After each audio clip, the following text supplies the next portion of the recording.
this is a very blessed time, no? From his Mahasamadhi to now. It's very interesting that the two are just 4 or 5 days apart. And so it's a wonderful time to give our attention fully to Lahiri Mahasaya.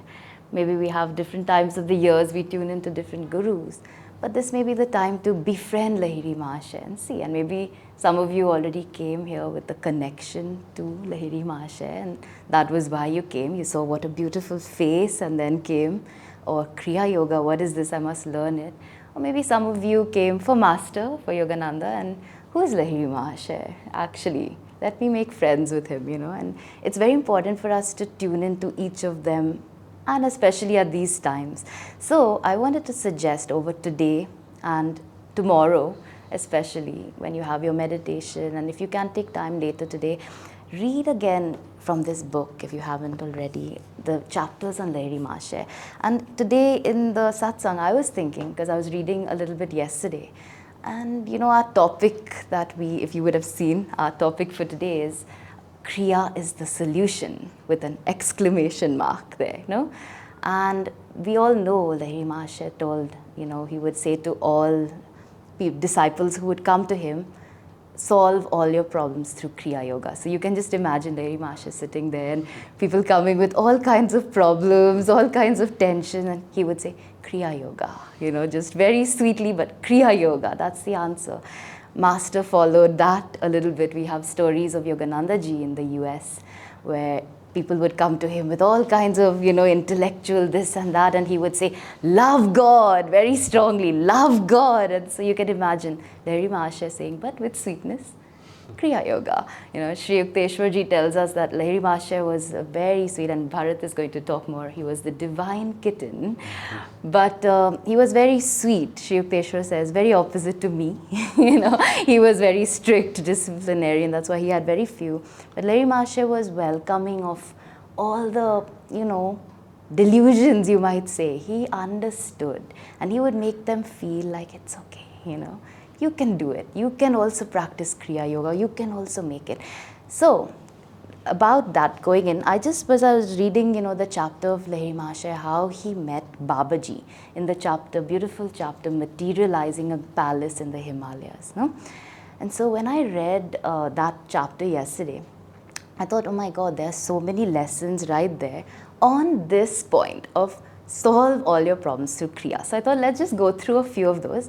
And I encourage you also, when you read it later today, go through for yourself and see. There must be so many more little lessons like all of us can pick up, as householder devotees who have jobs in the city. So there was Lahiri Mahasaya. He was an accountant, a government accountant, in Varanasi, sitting in a very small gully. Some of us got to go this year. And it's unbelievable to think that the birth of Kriya Yoga was from that very small, it's just like a tiny, must be as much as this, the room where he used to sit, as much as our center. And from there, without any marketing, no promotions, just with the perfume of Kriya, his own example, people started coming, and great souls started getting attracted just from his own magnetism. So already in that he demonstrated, isn't it, the power of Kriya, that with that, people will also feel it. That peace will start to fill us, and that will kind of go out into colleagues, it will go out into our families. You don't need to say anything. You don't need to do anything big. Just be, and what you are will speak for itself. And that was already one big example he came to show us. So in this book, when it starts in the palace, the materializing a palace, it's a very beautiful chapter because it's kind of like, I think the first time we get introduced to Lahiri Mahasaya's story.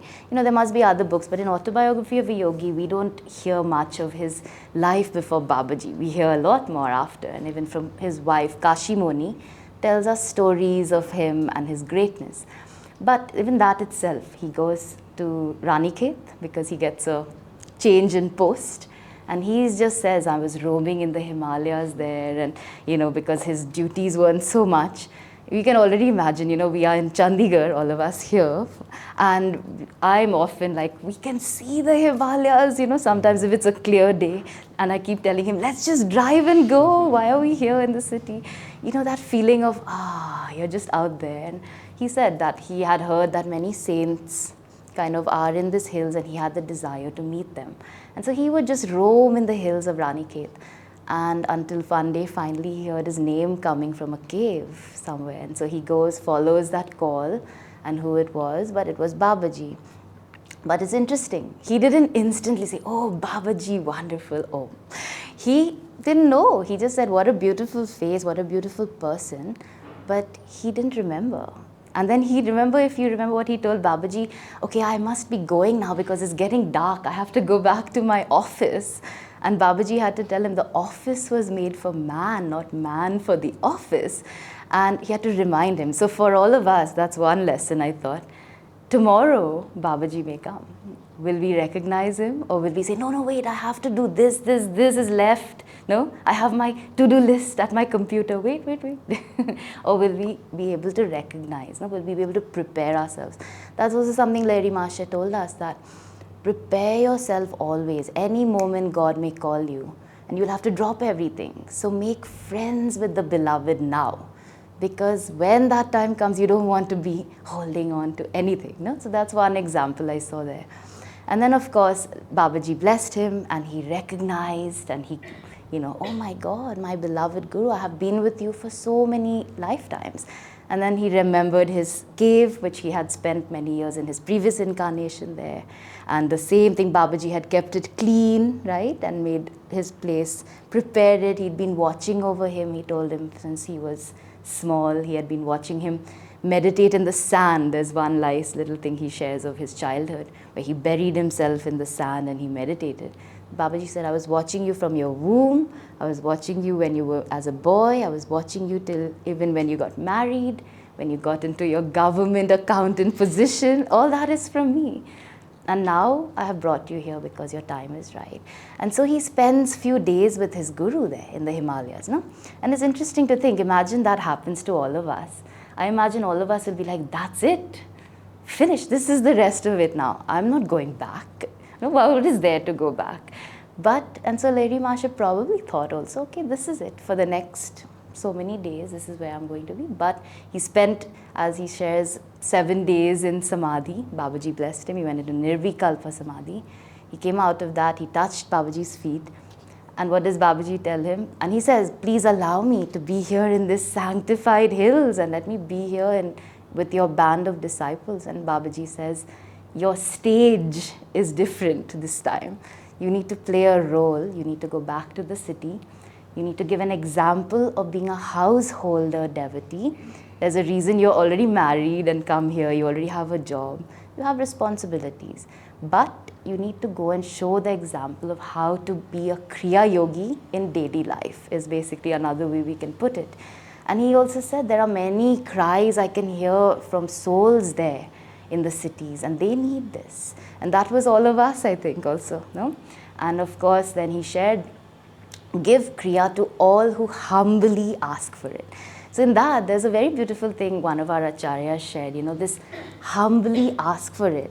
So sometimes, and maybe you were also one of those, people come to this path, and then they just come and they say, I want Kriya, so give me Kriya.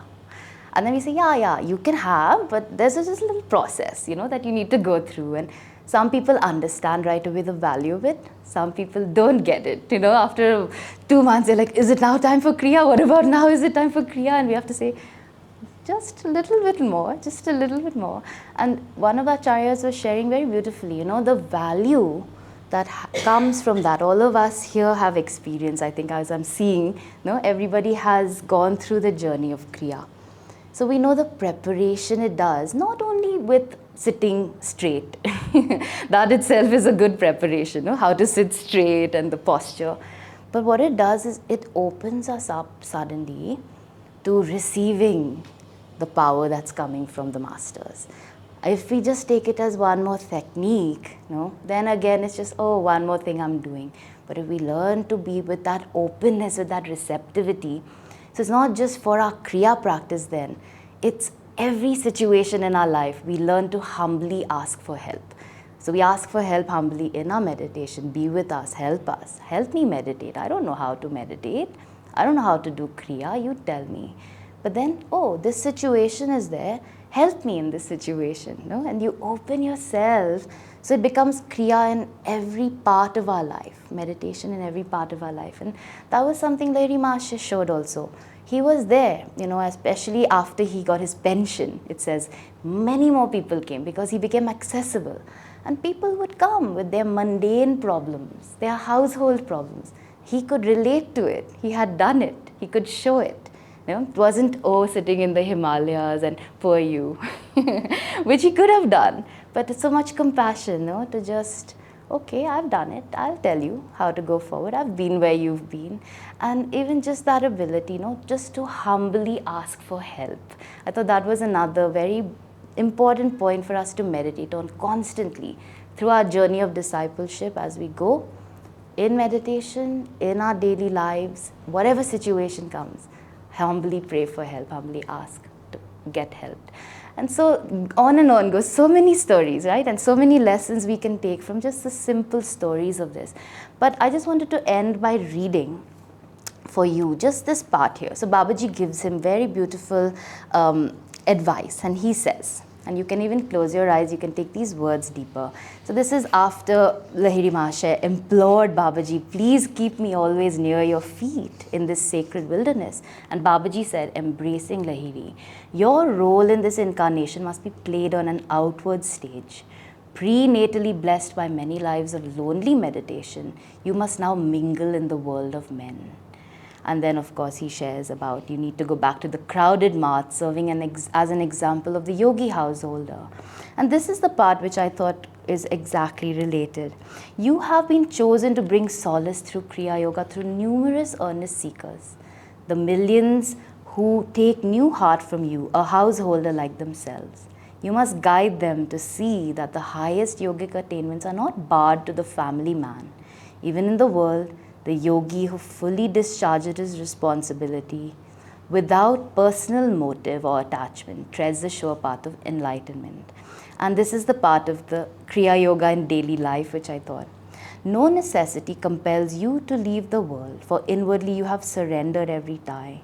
Not of this world, you must yet be in it. Many years still remain, during which you must conscientiously fulfill your family, business, civic, and spiritual duties. A sweet new breath of divine hope will penetrate the arid hearts of worldly men. From your balanced life, they will understand that liberation is dependent on inner rather than outer renunciations. And so you can again go through this, read it yourself, but isn't that the command the Guru has given all of us, isn't it? It's just from your duties that you need to fulfill right here. Don't go anywhere. Sit comfortably, put the AC, have a cushion, don't have to speak, but learn that inner renunciation. Let that hope come and just flow out to everyone, our family, our friends, colleagues. And in that, the last line of the autobiography is also very beautiful. It's worth just meditating on again and again. This is Master saying, in sending loving vibrations to the thousands of Kriya yogis, scattered like shining jewels over the earth, I often think gratefully, Lord, Thou hast given this monk a large family. And so that's let's make that our prayer, that we want to be one of your scattered jewels. Don't leave me out. I want to be one of your scattered Kriya Yogi jewels. And let's try to live with Lahiri Mahasaya's presence in our heart. Oh, I invite Bharat to share. And yes, we all can be scattered jewels, but it's beautiful also when we come together and make a nice garland of jewels, like this when we come together in Satsang, when we come together to love God as unison. That also even shines stronger in this world and makes a very strong magnetism. So thank you all for joining. Now, we often say that Lahiri Mahasaya was born because he's a great example of the householder. And it's true to some degree it's not true. But it's interesting, we don't know. Master spoke a few incarnations that Lahiri Mahasaya had, and one was Kabir. I don't know much of the life of Kabir, but one also was King Janak from the Ramayana, the father of Sita. And we know that he was also one of the wise men coming to the Christ child in the manger. So he was also a king. And it seems that he had many times to play this role of showing that through right action, you can also find liberation. In fact, in the Gita, Krishna says that through right action, saints like King Janaka were able to find liberation as well. And of course, Lahiri Mahasaya came already free. He was an avatar already, as we have heard from our Guru. And it always amazes me how they had to, very patiently, they play this Leela. He didn't meet his Guru. He didn't even probably reveal to many people who he was, maybe even to himself, until the age of 33 when he actually met Babaji. But he was already fully liberated and still playing this outward role perfectly. Same thing with Master, of course, and all the great masters. But, I mean, to come back from the Himalayas just for all of us, that's quite something, isn't it so? And it's not that he, as Shamini read, not that he was still doing his job for a little time. He did it again for 25 more years, after meeting his Guru. So that's a long time. And sometimes it's fun because people come, especially men, they come, and oftentimes they will say, oh, if I had found the spiritual path before I got married, or before I had children, or before this, or before that, And we understand what they mean, and those who actually understand themselves as well, they know that it's part of what they must do in this world. But some people don't. Some people actually have a sense of regret for that happening.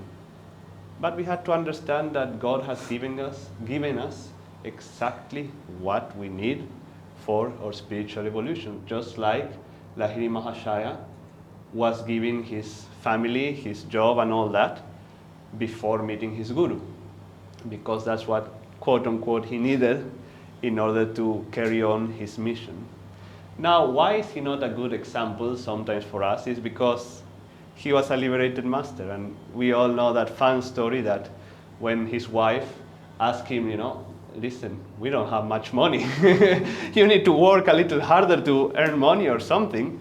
What did Lahiri Mahasaya do? He disappeared. Literally disappeared.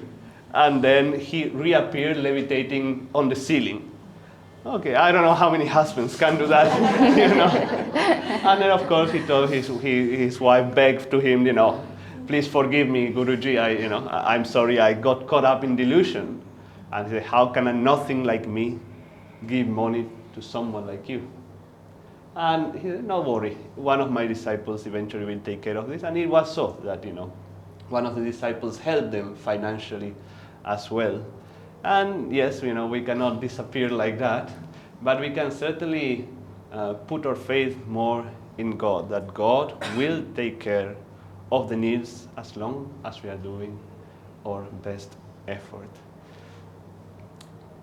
Shamini said I will talk about kittens, and I would love to give a satsang about cats and kittens, don't get me wrong, but it's more, of course, about that saying that we know Trailanga Swami said about Lahiri Mahasaya, that somebody was, because we know that Trailanga Swami and Lahiri Mahasaya were actually good friends, or they were friends. I mean, they were free, so they were great friends, they were the best friends. And one of the disciples of Trailanga Swami says, sir, why you, a renunciate, pay such homage to someone like Lahiri Mahasaya, who is a householder? And we know that Trailanga Swami said, you are mistaken. He basically is like a divine kitten. Wherever the cosmic mother places him, he's there contentedly, and he does whatever he needs to do. Of course, I'm paraphrasing, but that figure that, divine mother picks him from here, puts him there. He's there contentedly doing whatever needs to be done, communing with the divine. And he has achieved that, for which I have even renounced my loincloth. he said. He had already achieved something greater than he, so to speak. And I think that's a very important message for all of us. And it is something that Shamini was also mentioning. But Lahiri Mahasaya, Yukteswarji, Master, they have come at a very important time in history, which is the transition from Kali Yuga to Dwapara Yuga. And in Dwapara Yuga, in this age of greater awareness, greater energy, it's very hard, almost impossible to escape to the caves, and it's also not needed. In fact, I will be afraid, because if too many people will go to the caves, first of all, already too many people are going to Badrinath and these places, and it's becoming overly crowded. But you can imagine them going with their phones and posting from the Himalayas. Yeah, today, I woke up at 4 and did my Kriyas, and this is what living in the Himalayas is like. And it will be too much. But also, it's just simply not needed. Like Ram Gopal Muzumdar told Master when he tried to escape to the Himalayas.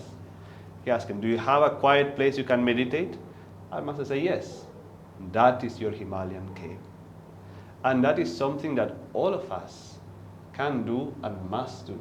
We must create that Himalayan cave, yes, in our hearts above all, but also wherever we are.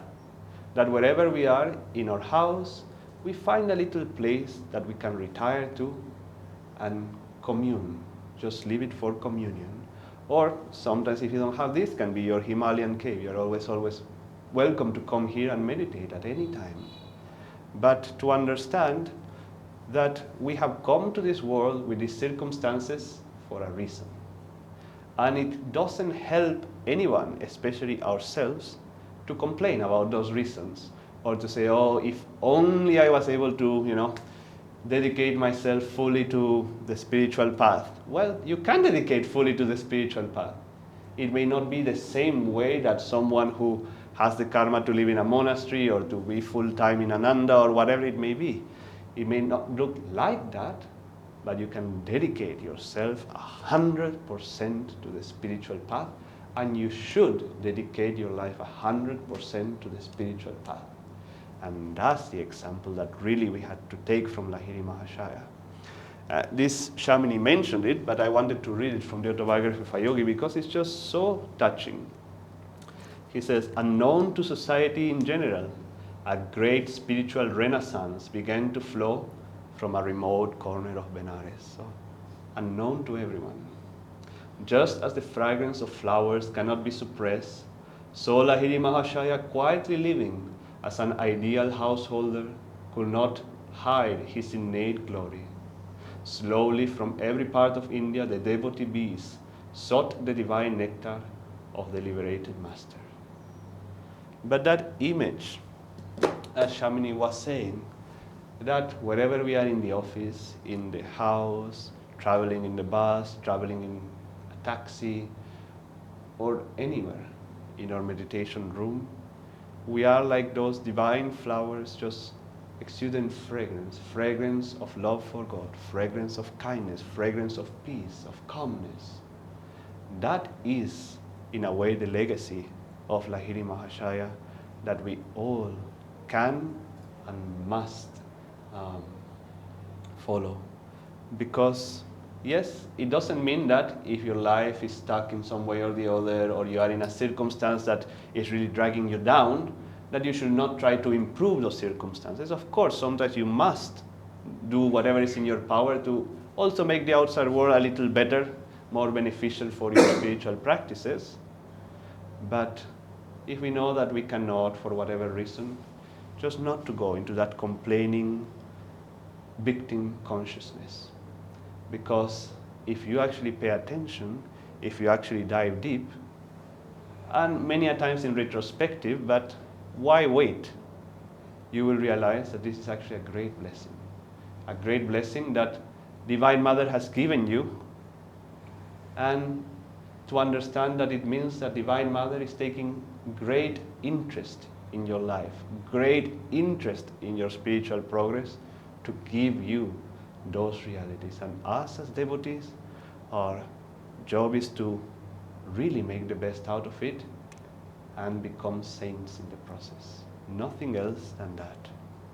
It's so interesting how in the autobiography of a yogi, the saints who are disciples of Lahiri Mahasaya are everywhere. In fact, it's a great part of the autobiography of a yogi is that. Ram Gopal Muzumdar, the sleepless saint, disciple of Lahiri Mahasaya.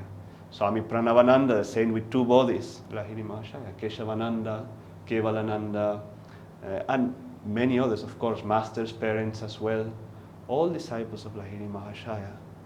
And you may not know, but we say that we here in Ananda, we teach the Kriya Yoga of Lahiri Mahasaya of Benares, because that's what Master did himself. He said that the way that Yukteswarji taught it, it was not fit for, his world mission, because of certain things that he will teach, like. So he actually modeled his Kriya. Well, he actually took the Kriya of Lahiri Mahasaya, and that's what he taught to everyone. Even those 4 different initiations that we have into Kriya, they are the model of Lahiri Mahasaya. And it just also bears to remember that beautiful story of the postman Brinda. I think all of you will remember. But there was a disciple of Lahiri Mahasaya who came to the Guru and said, and this has to also do with what Shamini was saying of people who come and say, I want Kriya right now. This man said he had already Kriya, but he said, I want higher Kriyas, because there are 4 different kinds of Kriya. I want the higher Kriyas. And Lahiri Mahasaya said, okay, you sit here for a moment with me. And then the postman Brinda came at his door and said, Brinda, please come close, come near me. And he said, Brinda, are you ready for a higher Kriya initiation? And Brinda said, oh, Guruji, no, please, no more initiations. Sometimes we feel like that because we have so many different techniques that we practice in Ananda, Please, no more initiation, no more techniques, Guruji. In fact, I have come to ask your blessing because the first Kriya technique is giving me so much bliss that I cannot deliver my letters. And I ask your blessing to please, remove some of that so I can actually do my duty in this world.